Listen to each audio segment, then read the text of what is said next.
Good morning, everyone. For those who don't know me, my name is Helena. I am the executive director for the Greater New York Chamber of Commerce.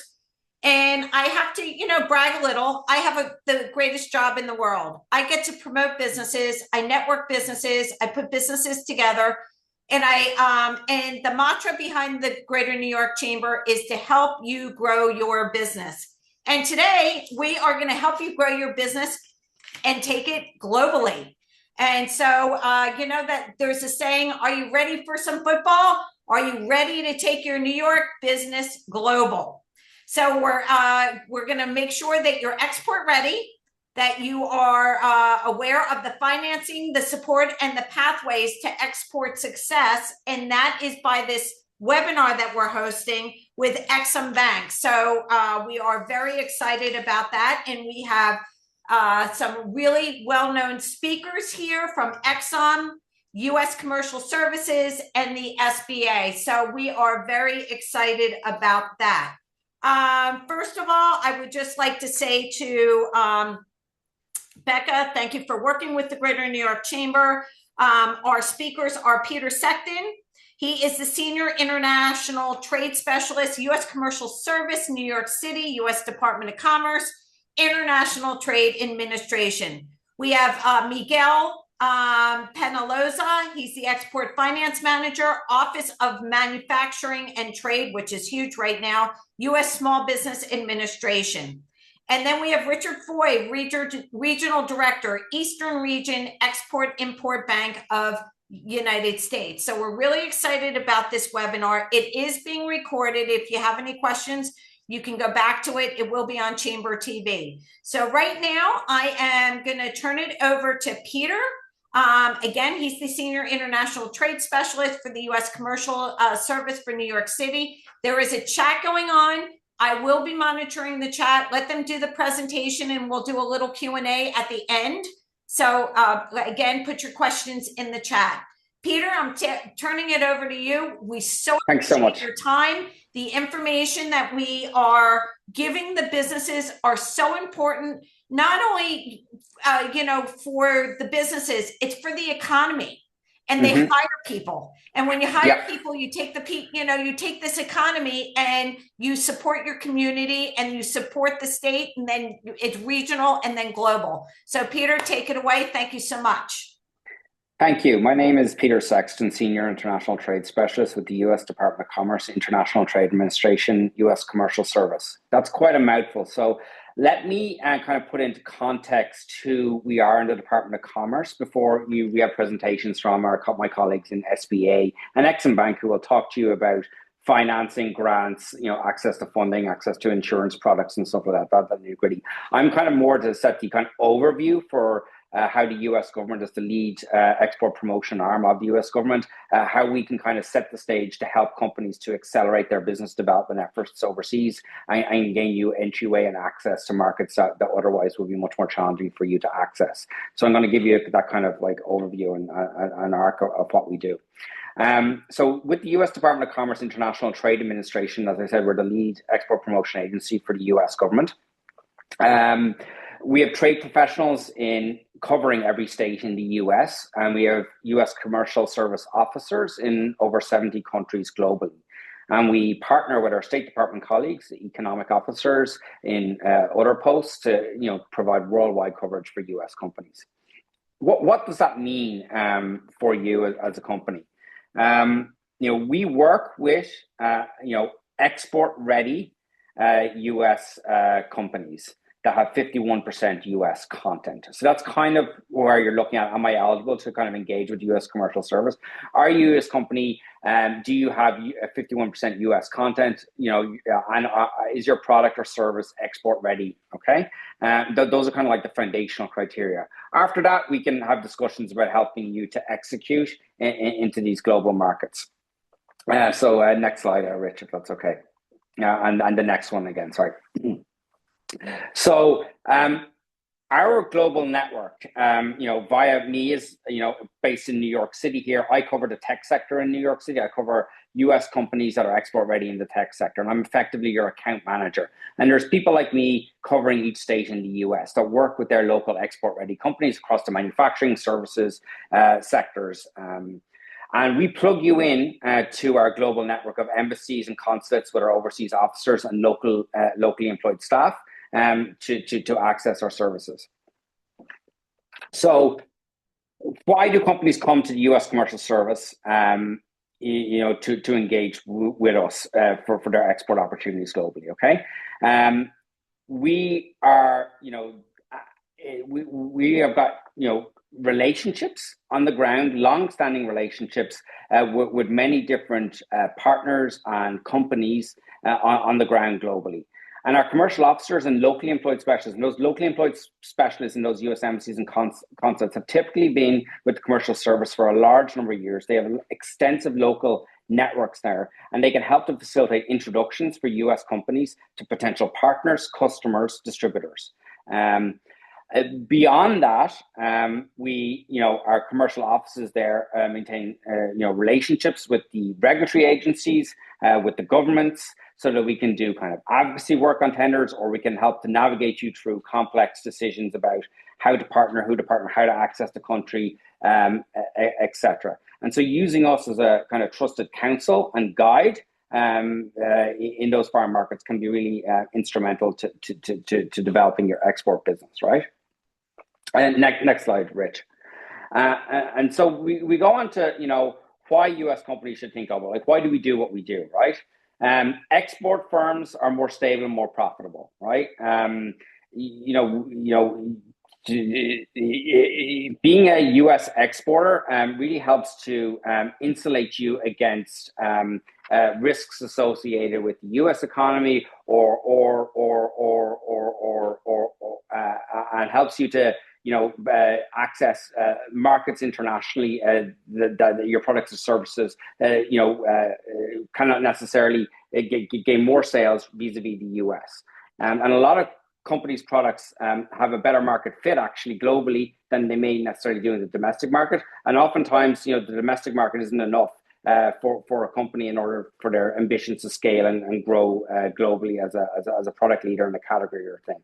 And so exporting is something that can really help to overcome sales fluctuations, provide a more stable cash flow, and provide a more sustained business going forward. And exporting businesses tend to have higher paying jobs. They tend to increase their employment and tax revenues for the US. And they help to build US equities and brand associations globally as well, right? Next slide, Rich.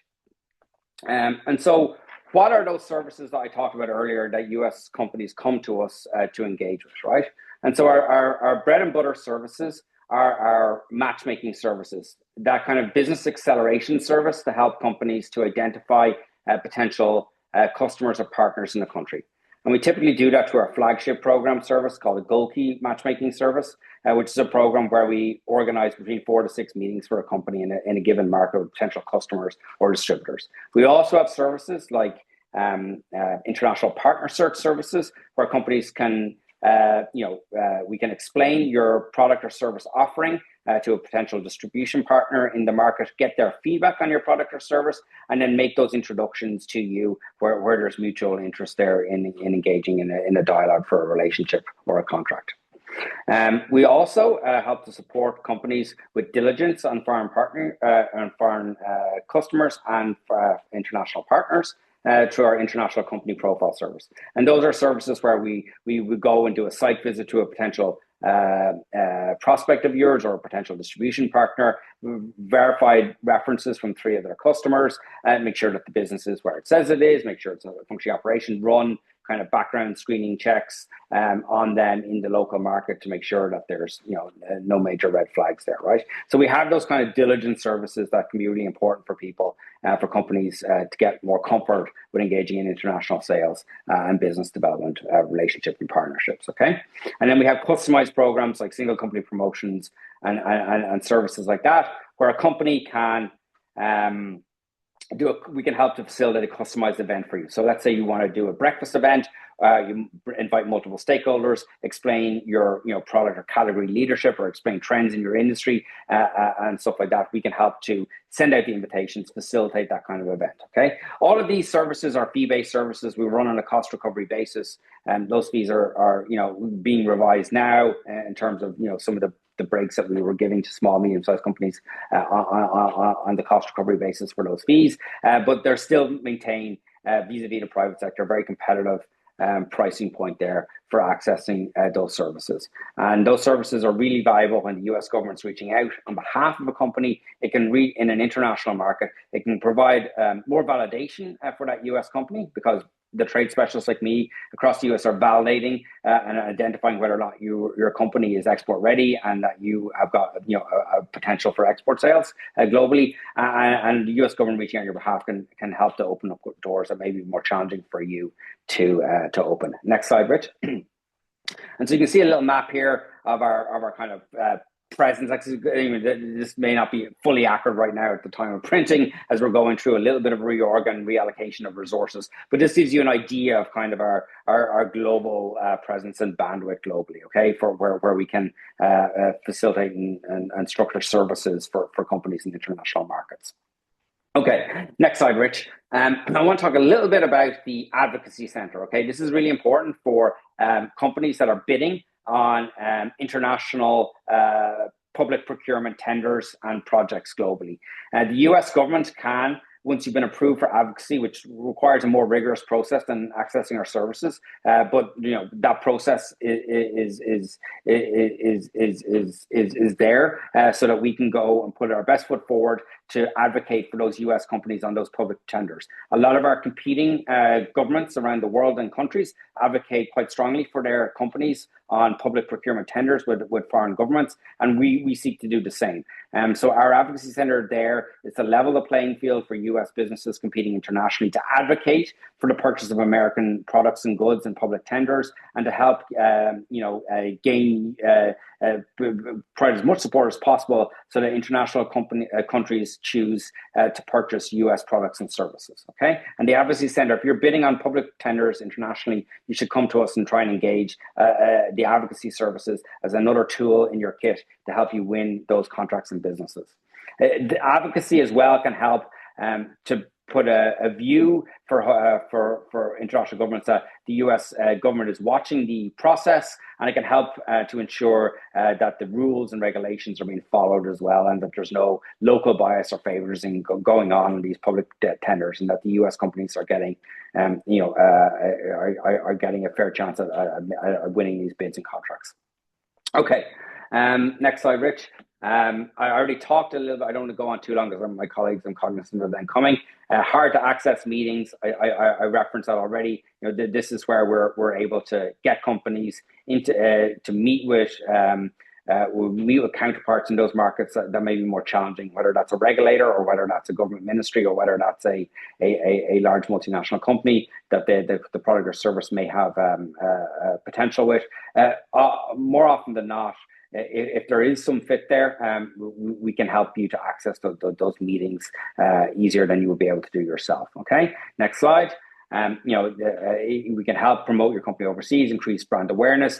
This can also be done through programs like our trade missions that are being, I think we're going to be relaunched along priority sectors, which I'll get into in a little bit, where we bring cohorts of US companies in the sector over to an international market. And as a group, we can get higher level access and meetings for them and do programs and itineraries for them to help gain them traction in those international markets. And if you're in a sector where we're doing a trade mission and it's a sector that your company operates in and you're interested in those markets, they can be a very valuable tool for you to really gain an understanding of that market in a very structured environment with peer competitor companies and meeting with more senior officials and senior companies and decision makers than you would be able to do on your own. So trade missions are actually quite a good vehicle. And we have other programs like Trade Wins, where we bring cohorts of up to 200 to 250 US companies to a market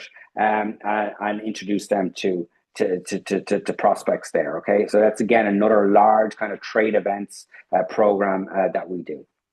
Okay, next slide, Rich, and the next one as well, sorry. These are our resources here, trade.gov, country commercial guides, industry briefings. On export.gov, there's a lot of free resources that companies can utilize to do some diligence and market research on a country or market. Next slide. Our global and tradecraft teams. This is our teams program where we run a lot of these kind of programmings on a sectoral basis for companies. And these are the global teams here. I used to be team leader for our financial services team. Next slide. Industry teams. These are our industry teams: aerospace, security, healthcare, tech team. We're opening a new AI center. We have an infrastructure team, an auto transportation team, an education team, energy team. And so I want to talk briefly for a second about some of our strategic sectors that we're focusing on now. We have a mandate to focus more on strategic priority sectors that for this administration. One of them is strategic technologies. And so we're especially interested in engaging with companies in the artificial intelligence sector, semiconductor, quantum, advanced computing sectors, biotechnology, biomedical science companies, digital communications, networking technology companies, cloud data, cybersecurity technology companies, fintech companies, drone, space, aerospace technology, agriculture technology, advanced materials, defense, safety and security technology companies. Okay, so those strategic technology sectors we're very interested in engaging with companies in. Our next priority kind of sector right now and focus is on energy and critical minerals, and where we're targeting companies in the oil, gas, coal, nuclear, mining, processing sectors, biofuels, power generation, transmission, hydropower and energy storage solution providers. So energy, critical mineral space is really critical to national security interests.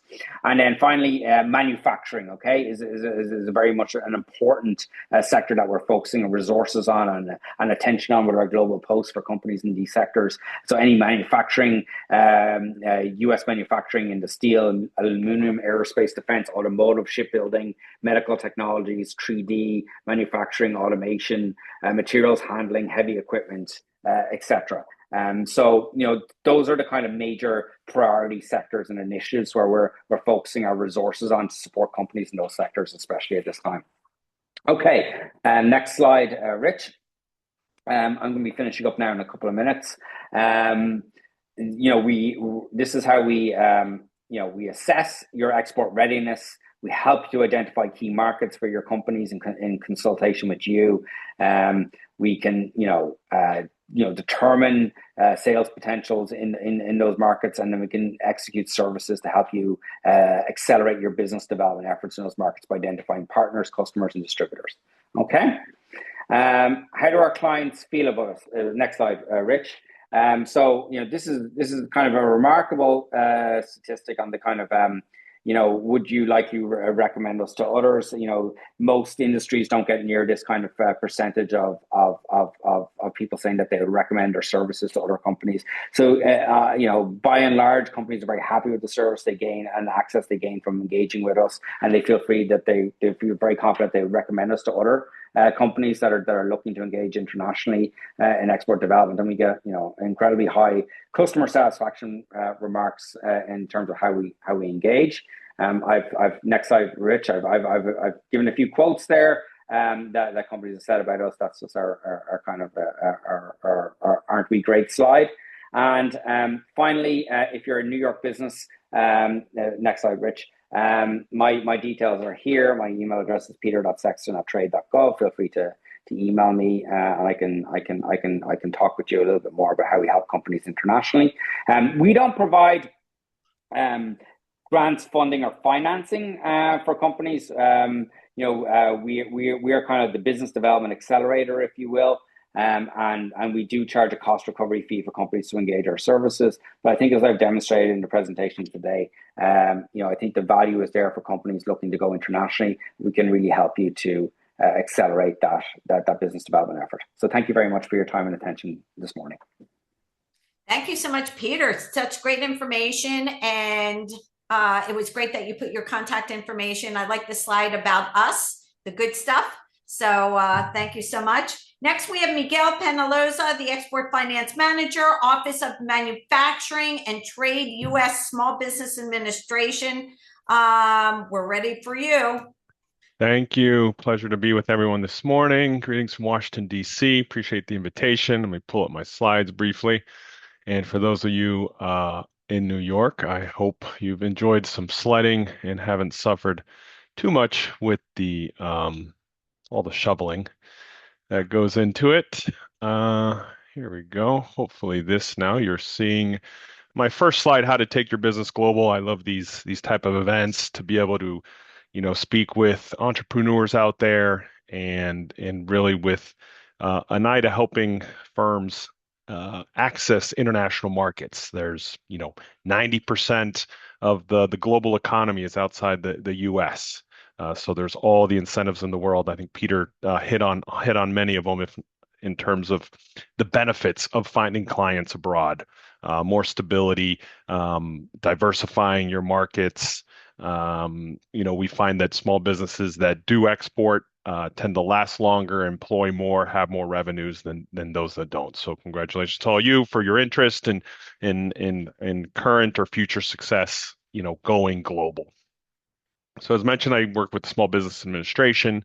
For those who may not be aware, we're an agency and there's kind of four big areas that we're active. One is on counseling and training, through our network of 68 district offices throughout the country. We help to advise firms, especially as it relates to federal contracting opportunities, specific carve-outs for small businesses. As well as the disaster piece is something that we work in. If a business or homeowner does suffer, we look to provide low-cost loans to be able to rebuild. I mentioned help on federal contracting, but the space where I sit is in this capital, access to capital. How do we get more capital to small businesses and help support as you're starting your business and growing it? And that's where we will spend the time today. So I think it's helpful to kind of look at how SBA engages with small businesses. As it relates to this kind of the commercial loans, we don't do any direct lending. There's always going to be a lender in between. And the idea is when a small business doesn't fit a traditional lender, and I think right now we work with over 1,000 banks. So if you do have currently a banking relationship, we would look to first try to leverage that relationship you have with your bank. It's very possible that your point of contact at that bank may not even understand how SBA works. So we're always looking to make sure that you can, identify if your bank is engaging with the SBA and make sure that they're kind of looking at your loan requirements with that SBA lens, which essentially is, again, if your request doesn't quite fit in their conventional, the way that they would just conventionally or more standard loan they would do, what they can do is they can apply to the SBA for a guarantee on that loan. And we typically give a guarantee on that loan to the bank anywhere from 50 to 90% of that loan. So obviously, as you can imagine, if you remove that much risk from the loan, the lender is much more apt to lean in, provide financing to more businesses or at a better rate or better tenor. So essentially kind of opening up more capital to more firms. So that's the way we work here. And just wanted to highlight in terms of the different products, we do have, I will mention, just kind of starting from the bottom, a surety bond. If surety bonds is an area you're active in, we do have a guarantee product that might help get you access to that, and a microloan program for loan requests under $50,000. But the big two buckets usually is our 7A program and our 504. Briefly on 504, doesn't quite apply internationally, but it's important to know, as you can see there in the pie chart, there's basically three components to any 504 loan, which is usually we see for large fixed asset investments, usually in the real estate space, where the SBA guarantee is actually only applied to 40% of the loan. There's a 10% down payment, and then there's usually just a standard commercial mortgage for the other half of the loan. What's interesting here is the max loan size usually is about 5 million, but when we're just covering through our guarantee that 40%, we have seen loans in excess of about $13 million for specific projects. So something to keep in mind if you are looking to invest in kind of longer term fixed assets, commercial real estate type activities. 7A is where most of our activity takes place, including our international loan program, which I'll touch base on in a little more detail. And the 7A program, it's a max loan size of about $5 million.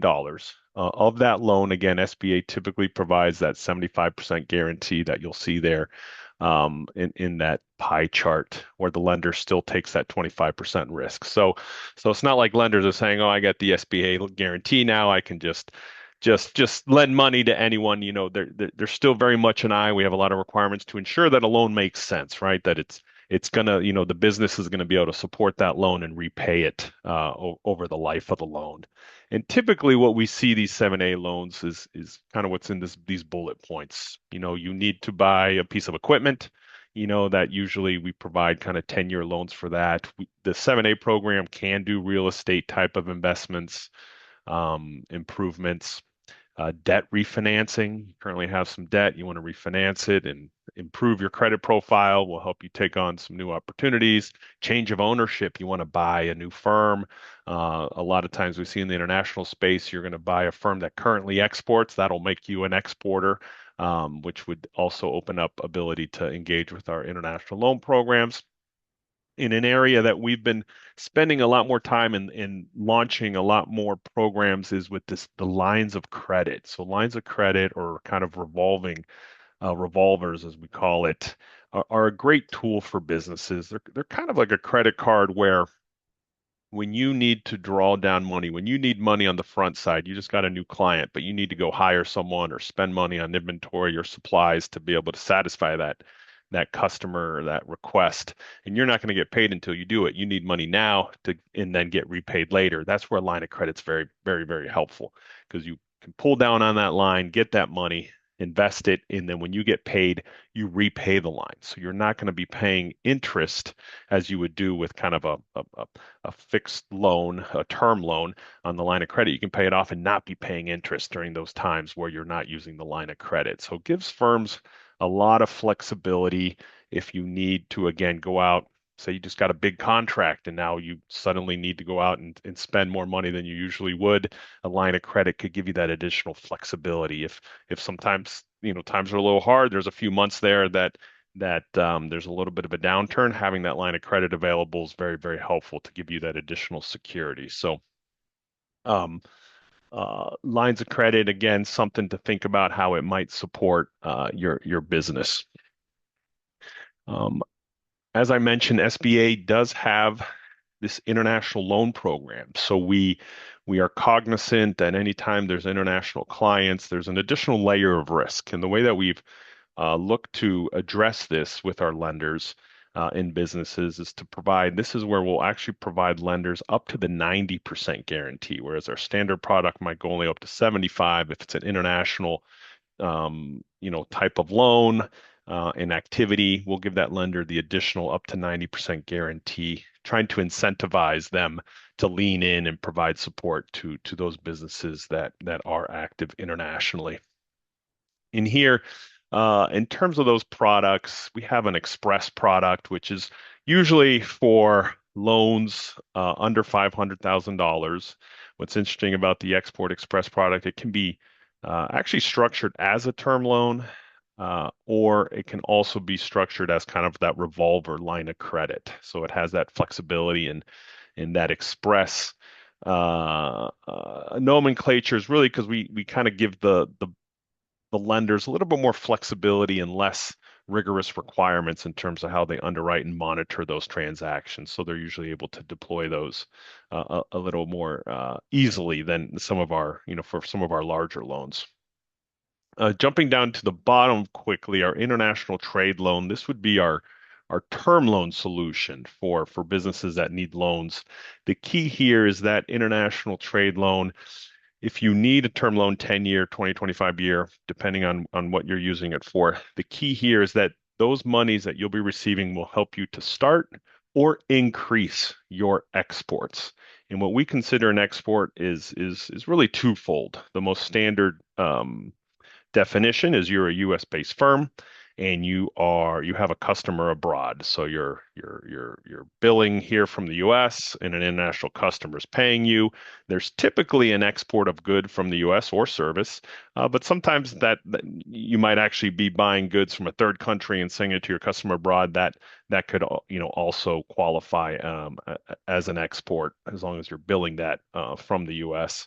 And additionally, we can support what we call indirect exports. And an indirect export is you as a US based firm, you may not export your component directly, but if you sell it to another US based firm who then your component then gets exported, that one step away from the export could actually qualify as an indirect export and unlock that 90% guarantee in these international loan programs for you and your lender. So something to keep in mind.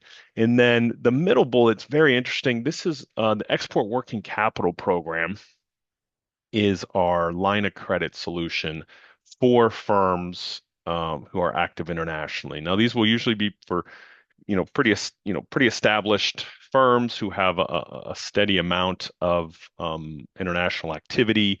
These lines usually start above that 500,000 express limit. So usually we see around $1 million or more, again, capped at 5 million. And what's interesting, there's two ways that these lines can be built, structured, and deployed. One, the most traditional way is what we call an asset-based approach, where if a company has a steady pool of receivables and or inventory on a monthly basis, the lender can look at that. There is some reporting required. You send your bank a report every month saying these are my current receivables and inventory, and based on that, they can actually build a line of credit around that and advance to you monies based on just receivables and inventory. So not even looking at other collateral that you may have available or tied up with other lenders. And the other way is what we call transaction based. So, if you have a specific, a very large contract or purchase orders that you've received and you need some working capital to address those orders, we can work with the lender to look at that contract as the basis of the support and collateral for the transaction. So usually we allow the lender to advance whatever that small business needs to service that contract, and then we have a secure account. When the customer pays, those monies will then pay down the line. So it can be a really great tool, especially in companies that are seeing growth or getting larger contracts than they're used to internationally. Now, what's interesting is about a year and a half ago, we launched the Working Capital Pilot Program, which works the exact same way as that Export Working Capital line of credit product I just mentioned to you. But it's our first program that actually can support both domestic and international activity on the same line of credit. So if you're a small business that currently does a steady amount of business domestically, but has some international activity, it's potential that this program could be deployed where we would then again look at your receivables, not just international receivables, but also your domestic receivables and or kind of related inventory as the source of sizing in advance on that line of credit. Additionally, if you had domestic and or international contracts that you're looking to, you need some working capital to be able to work on those contracts. Our WCP, Working Capital Pilot Program, could be a great solution. Again, more established businesses, usually the loan size is usually about $1 million and above for this, because it does require that extra monitoring and reporting from the bank and the small business. But something wanted to make sure everyone was aware of. I will mention SBA does support a grant program, so not a loan that you repay, but a grant. It's the STEP grant, State Trade Expansion Program. This is deployed actually at the state level. Our colleagues in New York, the Empire State Development, are the ones who handle this for New York. A small business applies, and you can get a grant. Usually, I've seen 5 to 10,000. Usually, money is a grant that you would use. A lot of people use it. I've seen it used for the Gold Key service with our friends at Commerce. You need to take a business trip abroad to go do some business development at a conference. You need to update your website, get translations, this type of thing. Project registration is a great use of this STEP grant. So if it's something you're kind of dipping your toe in, some new international markets, definitely would highly suggest you look into this STEP grant as a potential source of capital as well. And just briefly, just some kind of best practices or tips. Again, on the eligibility side, be a small business, which I think 98% of businesses in the US are. We're looking, the business has to be 100% owned by US citizens or naturalized US citizens. And really kind of, again, we work through lenders. An SBA loan, you're going to approach the same way you would on a conventional loan. The bank's going to require your historical financial statements, potentially projections as well. If you're a new firm, you're going to want to have your business plan, your financial plan, very well in place in terms of this is the money that's coming in. This is how I'm going to deploy it. Here's the way I'm going to repay the loan. And what's interesting on the next slide, I highlight some of what we call resource partners available free of charge to work with you on getting all that documentation, all that planning together before you go and talk to one of our, to a potential lender. And also highlight in terms of risk mitigation, again, taxpayer money at risk here. We want to really make sure the loan is on good footing. So as it relates to international, usually you're looking at, corporate customers abroad that are credit worthy, potentially government entities. There is, and I'm not to steal the thunder from EXIM, but their credit insurance is really, really important and can be a great tool to help solidify, to remove that risk that may exist on payments and really give you and your lender that comfort you need to be able to continue to do business internationally. So as I mentioned, a list here in that link down below, I highly suggest you click on that. There are these resource partners and district offices close nearby you. There's at no cost consulting experts there that are just really all they want to do is help you, start and grow your business and have that international expertise. So please engage, please continue. You're here with us today. Here's my contact information. Should you have any questions, I'm happy to help, put you in touch, work with your current lender, potentially introduce you to other ones as you continue down your export journey. So thank you all for your time and hope that we can touch base soon. Thank you so much for that information. And again, put your questions in the chat. Someone asked for the last slide, please. Miguel, can you just can you do a last slide? Sorry about that. You wanted me to pull up my slide again? Yeah, or just put, if you can't put your information I'll put it in the chat. Yeah. Yeah, that would be great. Perfect. So thank you again. We have Richard Foy, Regional Director, Eastern Region Export-Import Bank of the United States presentation right now. Richard, take it away. We're really excited about this. This is so informative. Everyone's sitting there saying, thank you, thank you, thank you, thank you in the chat. Yeah, excellent feedback. Thanks so much for having us and helping us put this together. Thanks to Peter and Miguel. Excellent resources for the exporting community here. And I'll add to that. I hope you see the theme here is, like Peter can help you connect with buyers, help vet them. We have financing from SBA. We kind of also aid in the financing aspect as well as some risk mitigation. So we'll go through each of those points. But first, I'll explain who we are.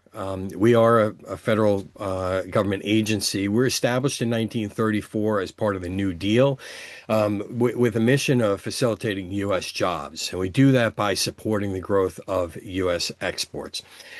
Similar to Peter, we have a U.S. content requirement, 51%, that helps ensure that we are supporting those jobs. So that's why we have that. We're headquartered in Washington, D.C. I operate out of one of several regional offices in New York City, and my area of responsibility is the Northeast, so New York up to Maine. Our programs, as you'll see, they kind of fill the gaps in the private sector and complement them. We try to level the playing field globally to make U.S. companies competitive in the global marketplace.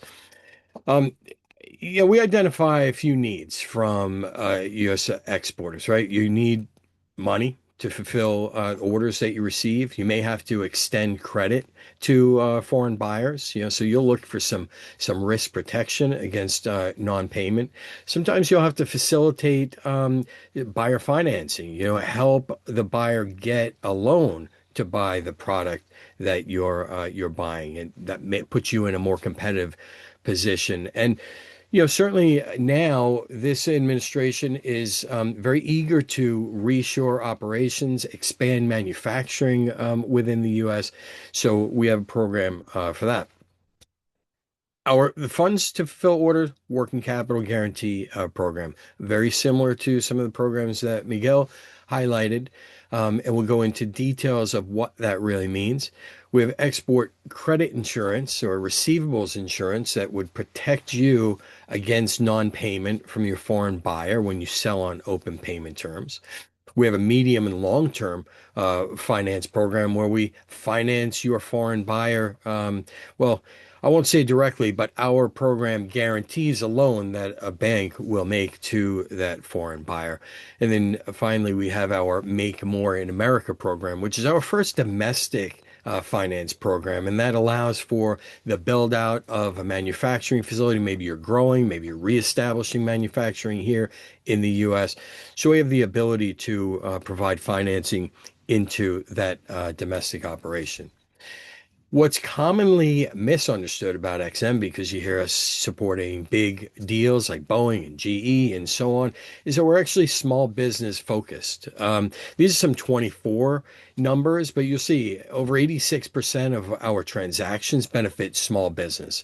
About 54% of those lean towards a working capital guarantee program, and about 60% to the export credit insurance. So I'm pleased that our programs are being utilized in the field, and that they're making a meaningful difference to exporters that allow them to reach beyond their comfort and really execute on some opportunities that they have. And we'll explain how our programs do it now.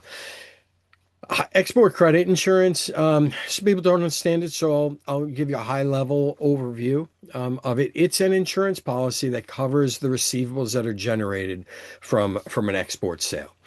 It protects you against non-payment from those international buyers. So on the one side is risk protection, also a sales tool, right? But it can also be leveraged. Miguel was talking about a borrowing base earlier, and this is an important piece of collateral that your company now owns. A foreign receivable that is insured is actually looked at favorably by lenders. So they'll advance money against that receivable, helping in your overall cash flow. And so I'll say it. Used as a sales tool, it allows you to offer competitive terms. It puts you in a very favorable position when you're dealing with buyers, particularly in areas of the world where access to credit is difficult, or access to money from banking institutions is costly. You being able to offer credit terms that meet their sales cycle needs and be understanding, that puts you in a good partnership with your foreign buyer. And that's often overlooked, is what they need to buy your product, to work within their cash flow and sales cycle. Obviously, it's risk protection, so your CFO can sleep at night knowing that the receivables that you have out there, they're going to get paid. If not from the primary source, the buyer, XM will come in and backstop that receivable. And like I said, to obtain financing, it's an excellent tool. As you grow your business, you're going to sell some stuff. You have receivables on the books, but now you're selling more. You need access to that capital. You can leverage that with your lender. So our working capital loan guarantee, it's important that you understand what that really means, because when I first bring up a working capital loan guarantee, people think, okay, you're guaranteeing me, somehow. And really, this is a guarantee that we give to a commercial lender to incentivize them to make a loan to the exporter, right? So it's an incentive for sure, so that we pull some of the risk out of the transaction, incentivize them to make the loan. What it does for you is it allows you to borrow more money with the same collateral. And I have a slide that illustrates this nicely. So I'll just jump into that actually. Right now, if you're working with a lender, you have a line of credit. Typically, if you have export inventory, raw material, WIP, finished goods of $1 million, this is basically how they look at that from your borrowing base. They'll advance 40,000 on the 200,000 of raw material. WIP, those half-baked widgets, has no value to them, so they don't advance anything. Finished product, they'll give you 50% on that. Open accounts receivable, those are super scary to banks if they're uninsured, so they stay away from them. And letters of credit back, that's a bit more secure. They'll advance 70% typically. So now you look with an EXIM Bank guarantee, we allow lenders to advance 75% on raw material, WIP, finished product, and then 90% on receivables. So you can see that's a huge difference, going from a borrowing base of $760,000 with the $2 million in export collateral to $1.6 million. That can really have a huge impact on growing your business internationally. So the working capital guarantee, it provides 90%. I know we're short on time, so I'll go through them. Provides a 90% guarantee of repayment to the lender, principal and interest. It empowers exporters to unlock the cash flow, as we said, similar to the SBA. It can be structured as a transaction specific. So if you're building, if you're building a plane, right, and you need to borrow for that plane, but once that plane is sold, you don't need that working capital anymore. That's transaction specific. Or if you're a distributor, or your manufacturer is selling ongoing widgets, then a revolving line of credit is probably more appropriate. You draw down, you pay back, you draw down, you pay back. We don't have any minimum or maximum amounts. However, the bank determines which guarantee program is suitable for them, SBA or EXIM Bank. Typically lower loan amounts, I'll say under $2 million, typically goes to SBA. They have the structure, they have the support, they understand the product more. When you start going over 2 million, and certainly if the likelihood is to rise above the $5 million threshold that SBA has, they'll lean into EXIM Bank. So if you're going into your bank and say, hey, Rich said this EXIM working capital guarantee program is fantastic, I want that. And they say, well, we can give you a loan SBA guarantee. It's not bait and switch. It's more what is appropriate for their needs in order for them to make the loan. Our medium-term financing is that foreign buyer financing, typically of capital equipment, right? So you have a long life piece of equipment, say some mining equipment, they want to buy it from a U.S. Provider, but they need 2-3 years in order to pay it back. Well, you don't want to carry that receivable on your books for 2 to 3 years. So what we do is we help facilitate a direct loan to that foreign buyer. We look for them to come in with 15%. We can finance up to 85% of the transaction, or the U.S. content, whichever is greater. Usually it's payment up to about 5 years. We can go up to 7, and usually this program is $25 million or less. Above 25 million or longer terms, that goes into our long-term project finance. And finally, our Make More in America is, like I said, it's established to build domestic manufacturing facilities or infrastructure projects. We provide a market rate, so it's very competitive. We look to have an export delta of about 25%, that are so 25% of that facility is going to result in exports for it to be attractive to us. Sorry, did I miss one? Yeah, we're open for business over 180 countries.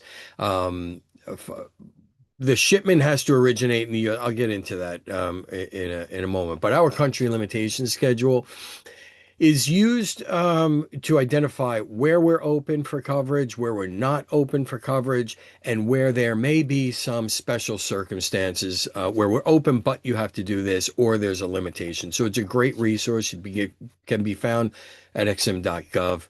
And you can just use it on the fly. Hey, I'm looking to sell to this. Can EXIM support it?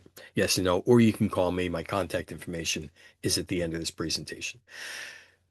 So eligibility criteria: products must ship from the U.S. They have to be 50% or more U.S. content, and they have to be invoiced to a foreign party. So if you have a shipment going to Brazil, but you're invoicing a guy in New York, that won't be an eligible receivable for us to cover. It's got to be a foreign credit risk. We look for a 3-year operating history for our loans, not for our credit insurance. You do have to have a DUNS number.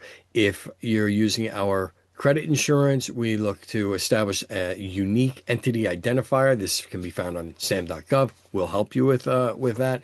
It's just a unique number for the government. And that is it. I sped through that, because we got short on time, and I wanted to leave a few minutes for questions if you had, or just celebration of all of the fine presenters today. This is my contact information. I welcome anybody to call me, discuss what you have going on.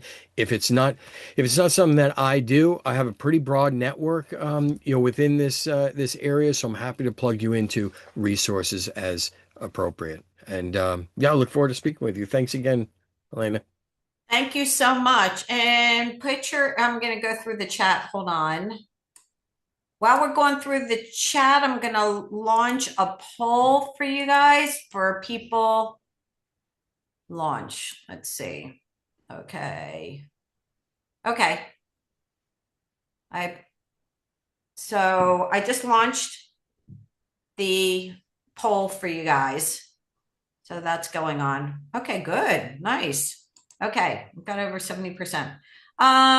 Good morning. Hold on. This is on Chamber TV. Everyone's been asking. This will be on Chamber TV this afternoon. Just go to our website and it will be on the homepage. There was a couple of questions. Thank you. I think Peter answered that. Got the information. Hold on. If someone asked, can food and beverage be used also? I'm a food and beverage contractor. I don't know. I'm just reading it. I don't know to what extent, if you can put the extension of that question in. Can this insurance against unpayment be used for U.S. private lenders who give support to U.S. small business and international factoring or international suppliers? I don't know who will answer that. Yeah, I'll give it a high level. Yeah, factors use our program, usually because we are supporting the exporter.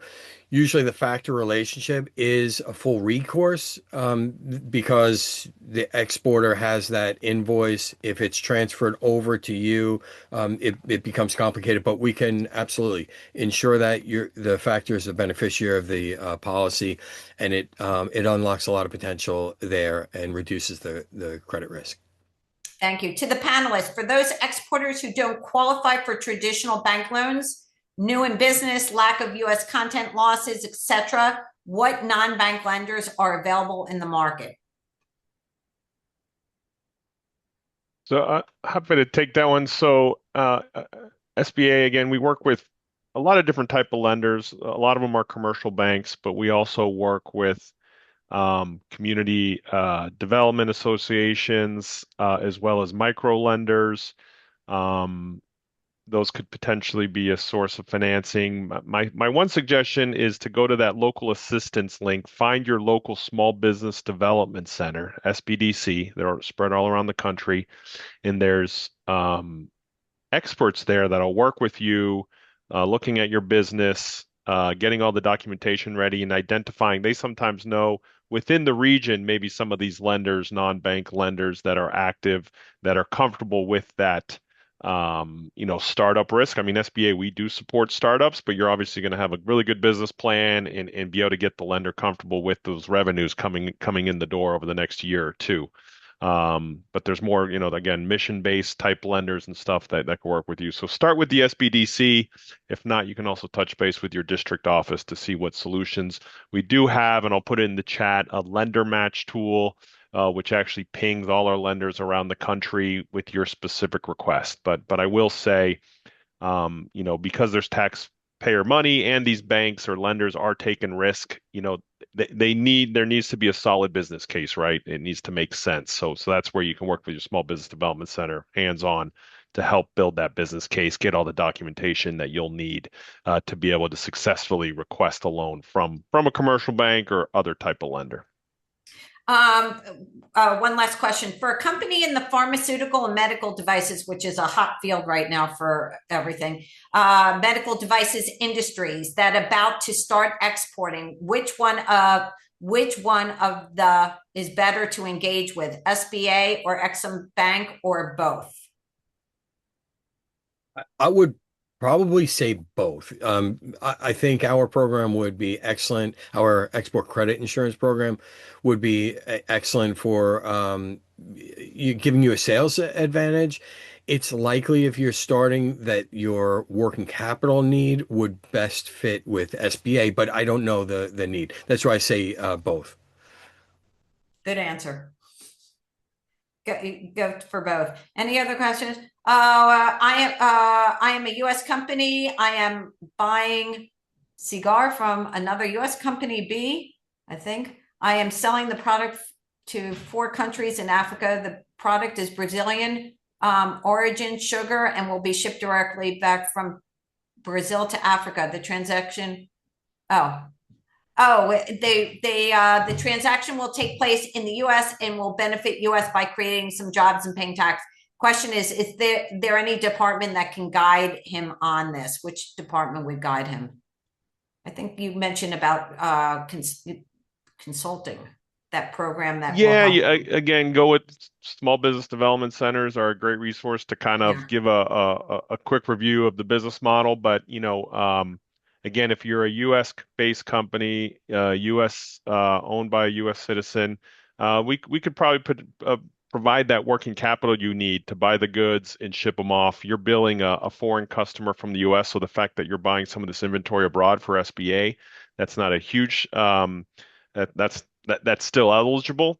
As you get bigger, sometimes when you're trying to use inventory as a source of collateral, if that inventory sits outside the U.S., you just can't use that as part of the borrowing base. So there is some limitations, but as long as, again, you're billing an international customer, we could potentially identify an export there and try to find some financing solutions.